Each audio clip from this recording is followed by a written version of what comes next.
Right, I'm back. Uh,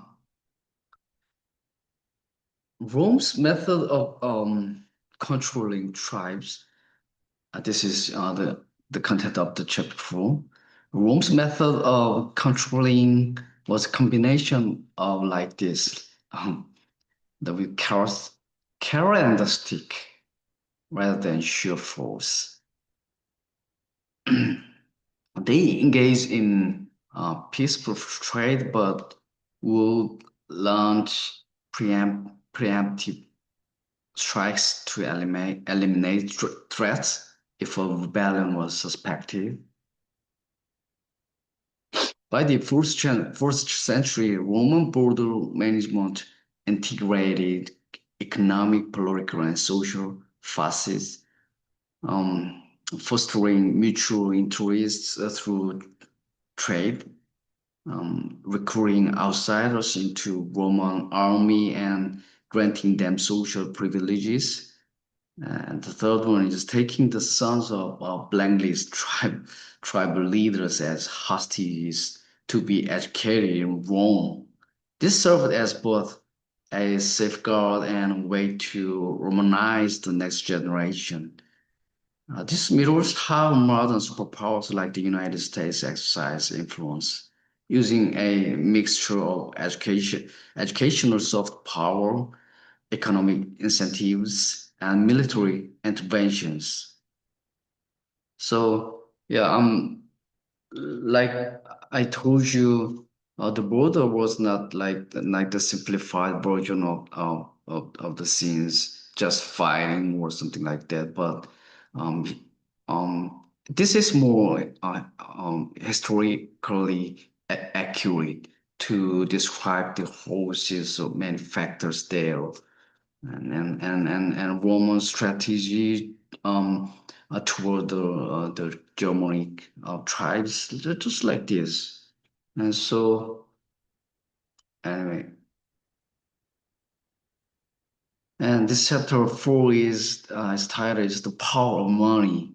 Is a mechanism that the Roman Empire used to control all the other tribes outside the borders. And they have some friends there, but they also have the enemies there. So these two are mixed together, right?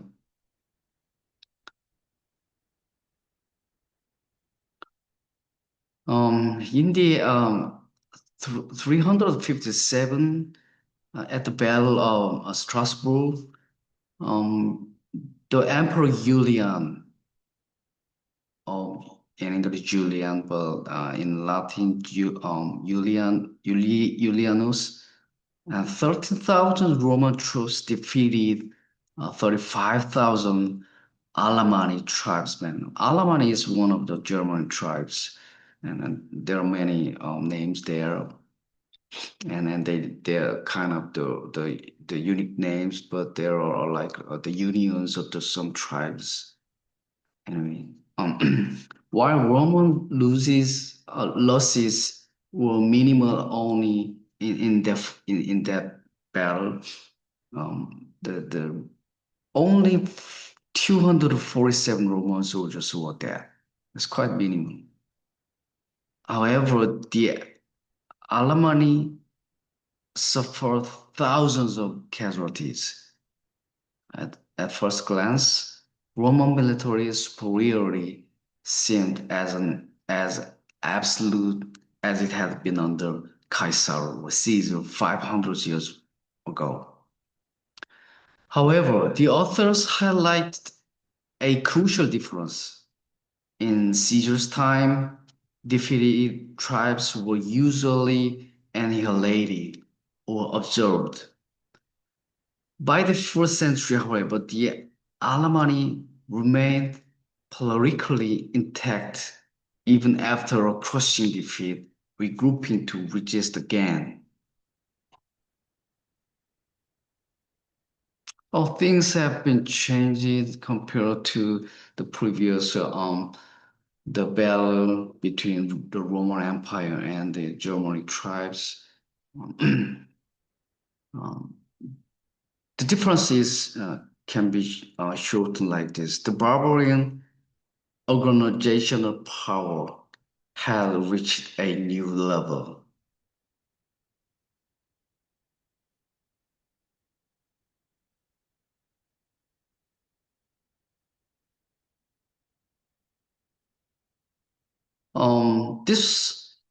This was repeated again. Um, yeah, and not uh, maybe um, the the 7 years later there another fight, and in that battle, the Rome Empire, Rome soldiers won again. They got the victory, but the casualties increased like 1,100 Roman soldiers there. The Alemanni defeated, but um, they survived, and things have changed because they like um, they rose again soon. So um, and there's a powerful overking of the Alemannic Confederation appeared. Like a real hero. His name is Macrianus. The story of Macrianus, the overking, the hero of the Alemannic Confederation in the late 4th century, clearly demonstrates how Rome's approach to border management shifted from overwhelmingly military suppression to like soft diplomatic compromise as peripheral forces grew stronger.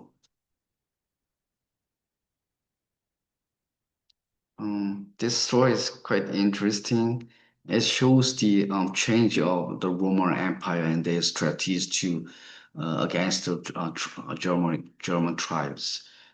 Um, the Emperor Julian, and not Julian. This time is Valentinian or Valentinianus. Emperor Valentinian initially tried to assassinate or kidnap Macrianus, and the first picture shows, but these attempts failed. Ultimately, the emperor held a summit on a ship like this in the middle of the Rhine, reaching a compromise that officially recognized Macrianus as overking and granted him favorable terms. In return, Rome secured peace on the border, and Macrianus remained a reliable ally for the rest of his life. In the early empire, Rome would have military annihilated rebellious barbarians. However, as the periphery, economically stimulated by the empire, evolved into a powerful political confederation, Rome could no longer rely solely on force. Instead, it had to manage the frontier through highly sophisticated manipulative diplomacy, employing a carrot and stick approach that included assassination, kidnapping, conciliation, and alliances. Okay, so um, um,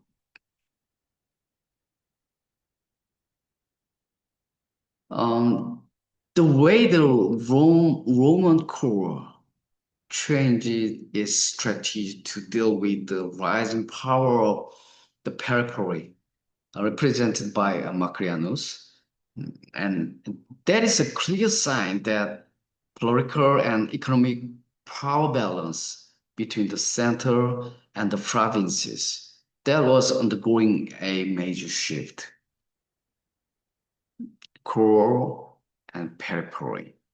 Of course, the fact that Rome shifted its strategy from direct military expeditions to diplomatic methods, it does not mean that the fundamental hierarchy, the relationship of superiority and inferiority between the core and the periphery, or between the Rome and the Germans, has changed.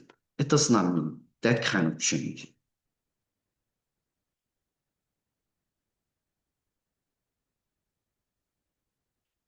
However, it is important to note that the shift in the relationship between the periphery and the core from one of the hostility to one of cooperation demonstrates that the core's influence can eventually decline as the periphery develops like this.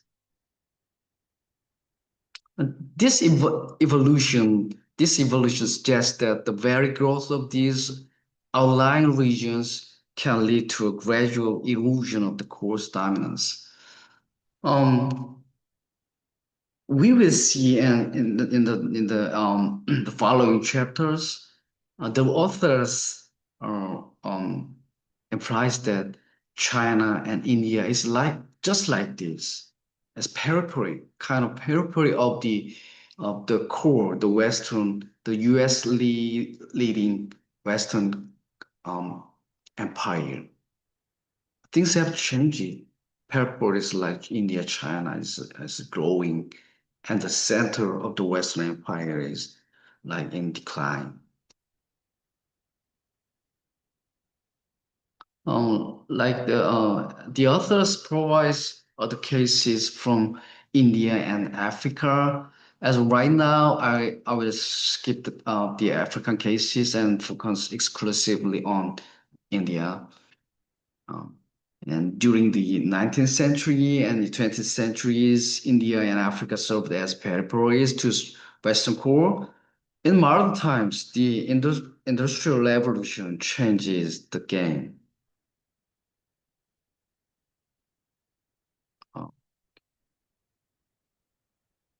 Uh, transportation speed. Transportation speed became more important than like physical distance. The physical distance is not a matter if we get a faster transportations, right?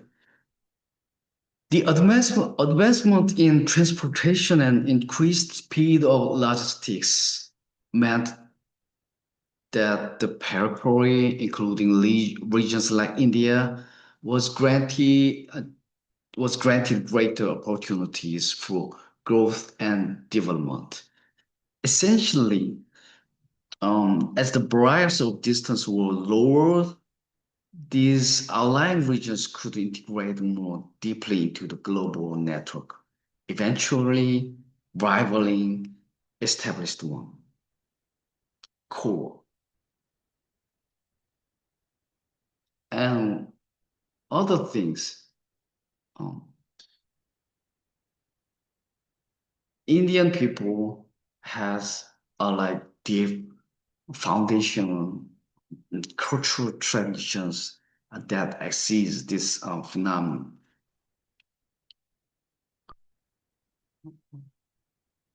Um, India's deep-rooted cultural traditions and ancient history became the perfect breeding ground for nationalism. As a native professional class emerged and new wealth was built up, India successfully took back control of its own land, moving away from being just an internal territory.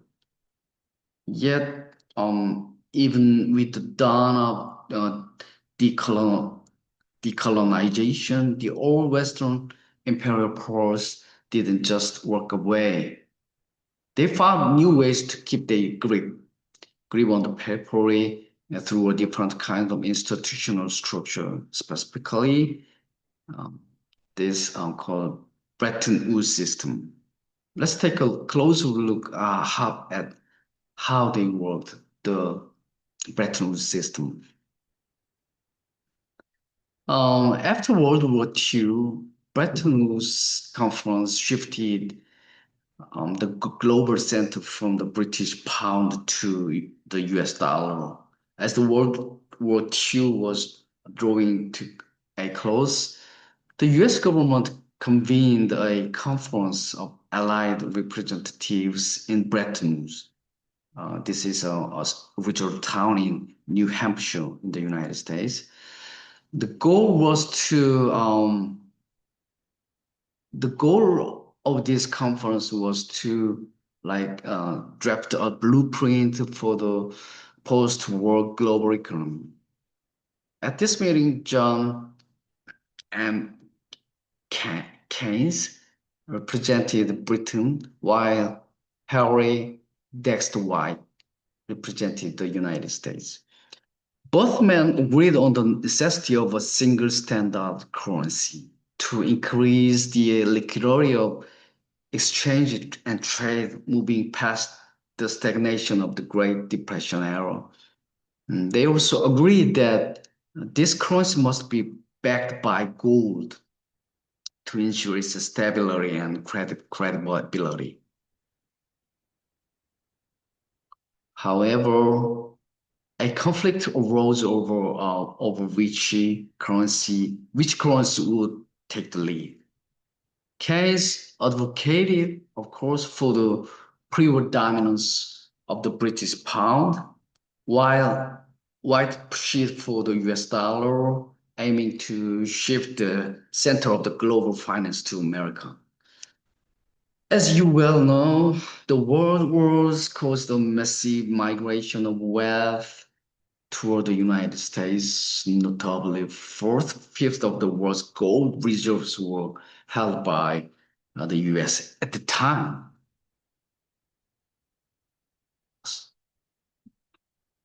Um, yeah,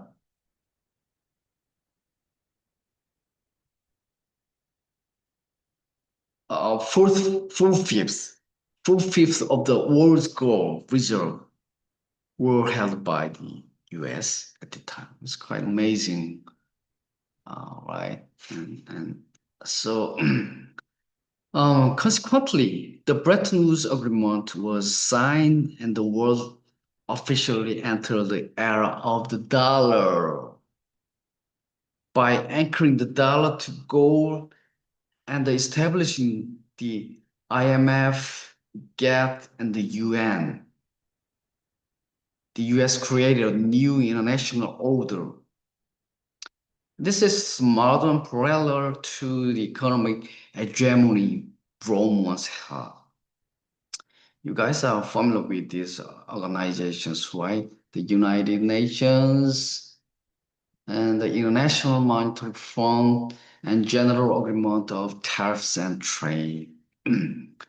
The GATT, aim to prevent the global economy from becoming closed or isolationist by lowering tariffs and reducing taxes among member nations. Meanwhile, the IMF performs tasks such as intervening in and rescuing member states facing financial crisis. And South Korea, was under the control by the IMF in the 1990s. Anyway, these institutions can be described as the primary agents of the dollar economic system, the US leading economic empire. Ultimately, it can be said the United Nations completed this new global order. The fact that its headquarters is located in where? Yeah, New York. which clearly demonstrates where the center of the new Western Empire lies.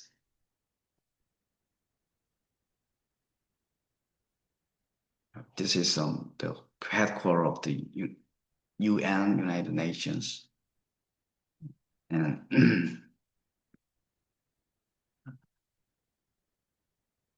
and in the past, America was a province of Europe, right? It was a colony where Europeans settled, um, or in inner territory, so to speak. However, after the World Wars, the United States weakened the former centers of Western Europe and gradually took over the role of the core, moving from its previous positions to on the periphery.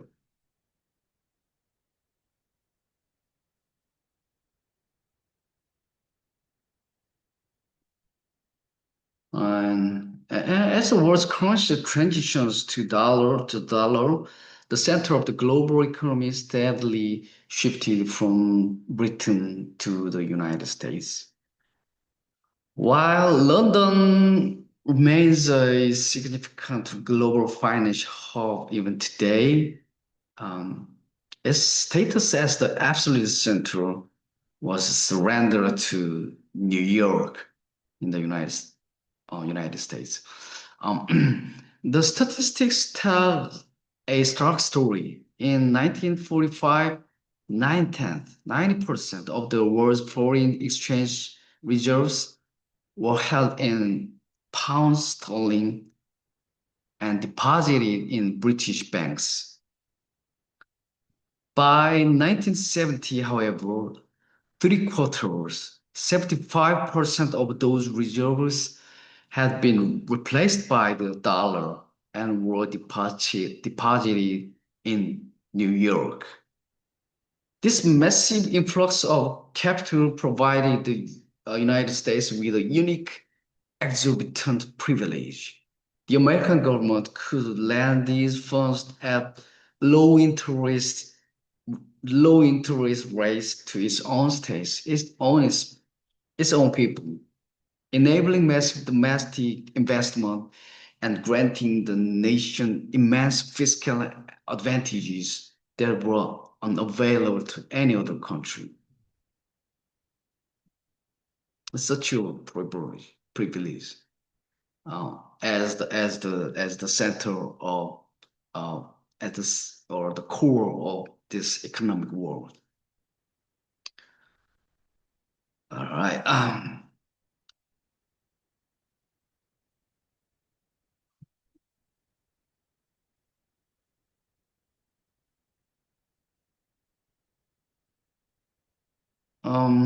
Like fourth century Rome, this is like a kind of conclusion of this chapter four.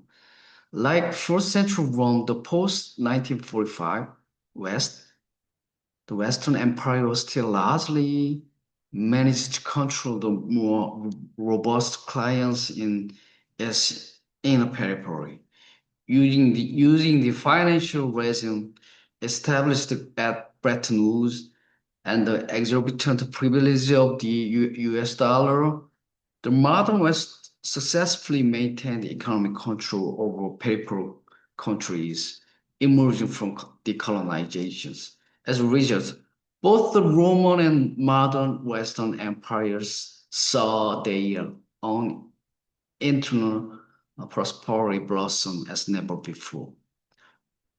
In neither case, however, did this epic situation represent an endpoint in the development of the respective imperial system.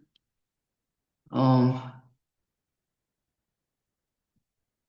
the authors conclude the chapter by this chapter by warning that although initial ambitions of assertive inner purpose had been effectively contained, much bigger challenges to continue um, imperial dominion would soon originate elsewhere. Making it short, Rome managed its frontiers by wielding the power of wealth, The US similarly maintains its global influence through the hegemony of the dollars. However, just as Rome declined rapidly following its peak, the future of current hegemonic systems remains uncertain. That's it for today. Thank you for watching the lecture. Have a good weekend. I see you guys next week. Bye bye.